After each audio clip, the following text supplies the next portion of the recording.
Now, tell us about what has to be the University of Tel Aviv, the Jewish film festival with this theme, with this. The movie is about a very urgent situation that's becoming in the population with sperm bank children growing more and more every year, and no legislation that takes care of their rights or registration of even what will be, what will be in a few years. Maybe it already started. Brothers, sisters growing up together, not knowing their brothers and sisters.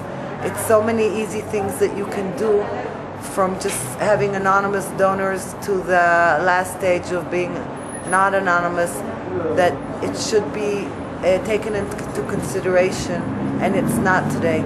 Nobody's thinking of these children that have a black hole in their identity.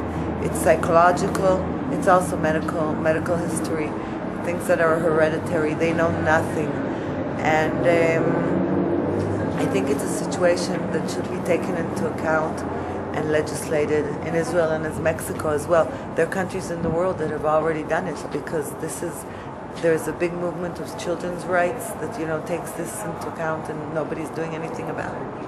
What do you think it has to be the registration? Do you have to tell them every time, just when they ask? How do you think it has to be managed? Because in many countries it has been a big thing to find their father, or the natural fathers, or their fathers.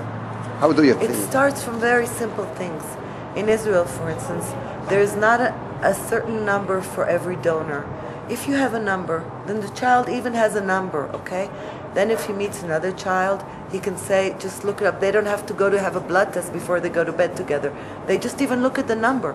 It's simple. It starts from very simple things up to other things. In the States, there are sperm banks that the child and the mother get a book of things, the allergies, the medical history, the things that the man, the donor likes, the music he likes, the animals he likes.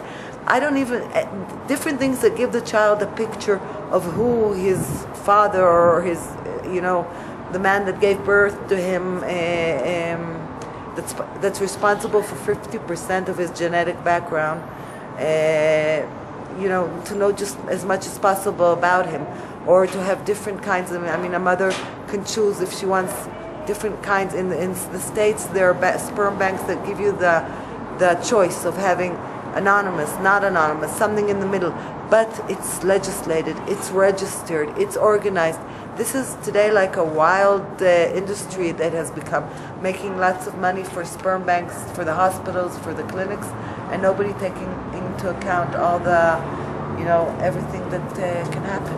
In Israel, there is no legislation, or there is just like that? Or? There is minimal, just that it's allowed from the 1990s. It's allowed for every woman who wants to get a sperm donation and become pregnant from sperm banks is allowed. Before it was not allowed. It was only allowed for women that are married and the husband cannot